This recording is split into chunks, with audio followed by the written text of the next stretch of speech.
प्रश्न 13, सिद्ध कीजिए कि त्रिभुज एबीसी समद्विबाहु त्रिभुज होगा यदि शीर्ष कोण बीएसी का समद्विभाजक आधार बीसी पर लंब हो। तो प्रश्न 13 का बी।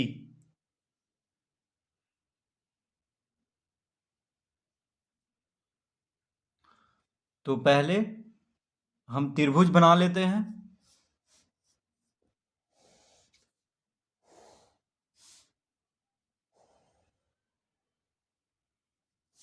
तो त्रिभुज एबीसी ए बी सी, तो कह रहा है कि त्रिभुज एबीसी समद्विबाहु त्रिभुज होगा यदि शीर्षकोण बीएसी, देखिए शीर्षकोण बीएसी, बीएसी यानी ये जो कोण है बीएसी का समद्विभाजक, बीएसी का समद्विभाजक आधार बीसी पर लंब हो। तो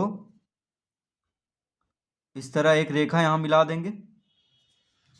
तो कह रहा है कि कोण बीएसी का समद्विभाजक आधार बीसी पर लंब हो। तो मान लीजिए यहां पे डी लिख दिए, ठीक है।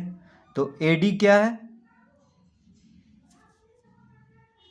कोण बीएसी का समद्विभाजक है।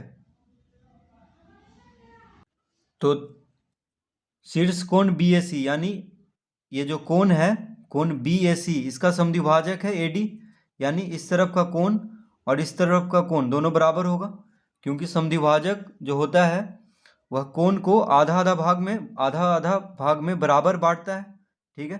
तो ये जो कोण होगा और ये कोण दोनों बराबर होगा, क्योंकि एडी जो है कोण ए का समद्विभाजक है, यानी कोण बीएसी का आधार बीसी पर लंब हो, यानी कोण ए का समद्विभाजक क्या है? आधार बीसी पर लंब भी है। तो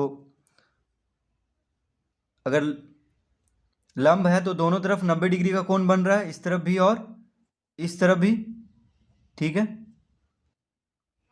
तो ये दो चीज हमें दिया हुआ है और बाकी सिद्ध करना है कि त्रिभुज एबीसी जो है समद्विबाहु त्रिभुज है।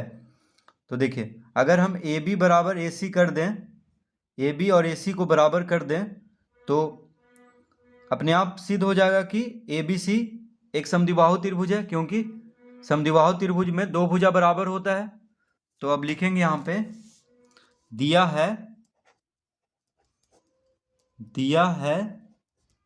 तो क्या क्या दिया हुआ है?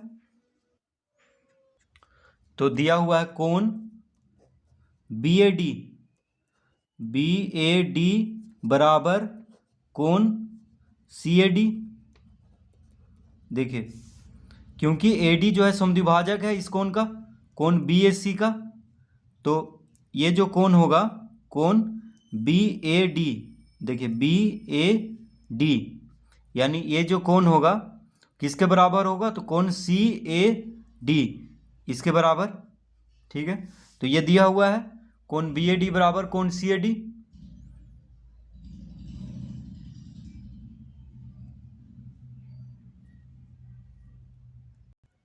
और क्या दिया हुआ है? AD लंब है BC पर, AD जो है BC पर लंब है, ये भी दिया हुआ है। तो क्या सिद्ध करना है? तो लिखेंगे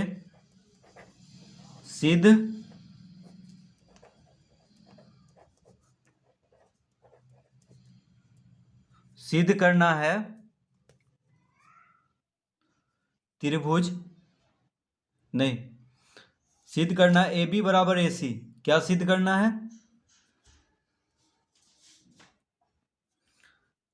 AB बराबर AC, यानी AB और AC को बराबर सिद्ध कर देना है।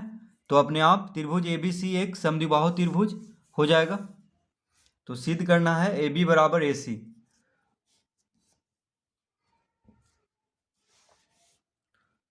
तो लिखेंगे प्रमाण।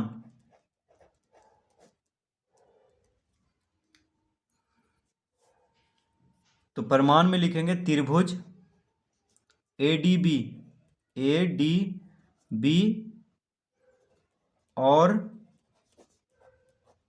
त्रिभुज A D C.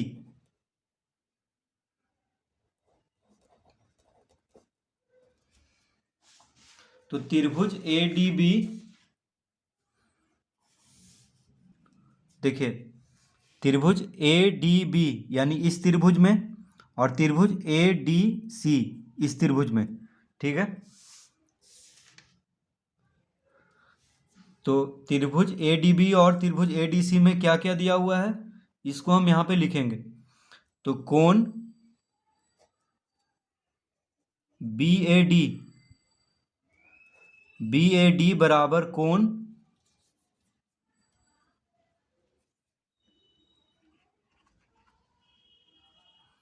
C A D,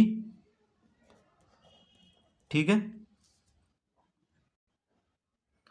तो ये दिया है, तो यहाँ पे लिख देंगे दिया है कोण बी ए डी बराबर कोण सी ए डी, कोण बी ए डी यानी ये कोण बराबर कोण सी ए डी, ठीक है। अब देखिए ए डी भुजा जो है दोनों त्रिभुज में है, ए डी भुजा दोनों में मौजूद है, इस त्रिभुज में भी और इस त्रिभुज में भी, ठीक है। तो ए डी बराबर ए डी लिखेंगे, ए डी बराबर ए डी, तो उभयनिष्ठ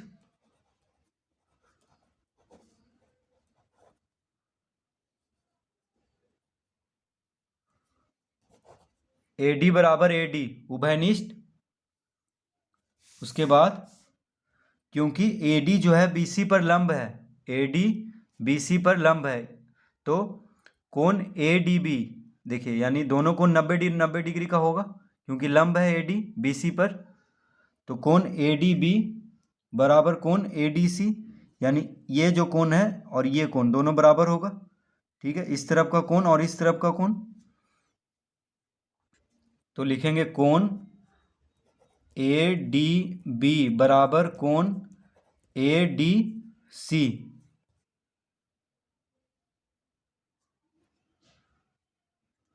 तो क्यों, तो लिखेंगे प्रत्येक 90 डिग्री, क्योंकि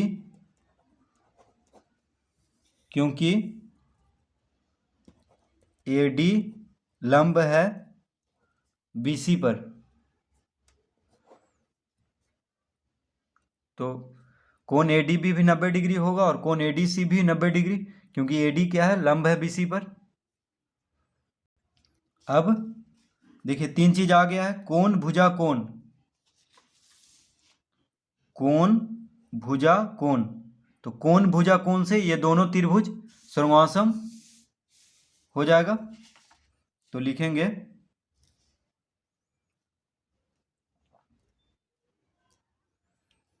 त्रिभुज ए डी बी सर्वासम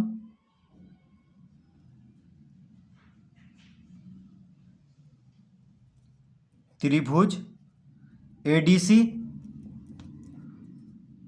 कौन सा नियम से, तो कोण भुजा कोण यानी A S A,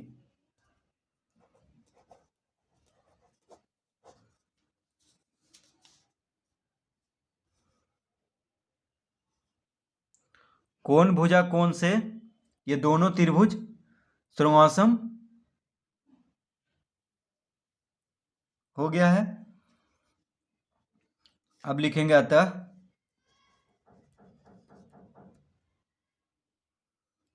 A B बराबर ए सी। क्यों, तो सर्वासम त्रिभुजों के संगत भाग बराबर होते हैं, तो लिख देंगे सी पी सी टी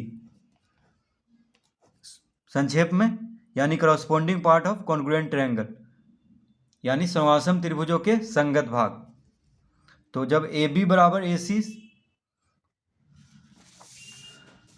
तो ए बी बराबर ए सी जब हो गया, तो ये त्रिभुज ए बी सी क्या हो गया, एक समद्विबाहु त्रिभुज, क्योंकि समद्विबाहु त्रिभुज में दो भुजा बराबर होता है। तो लिखेंगे अतः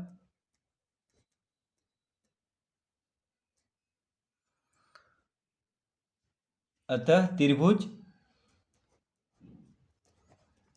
ABC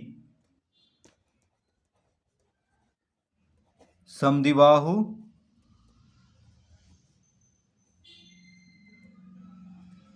त्रिभुज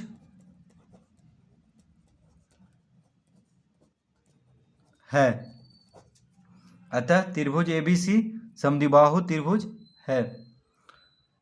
तो इस तरह से इसको सिद्ध कर लेंगे।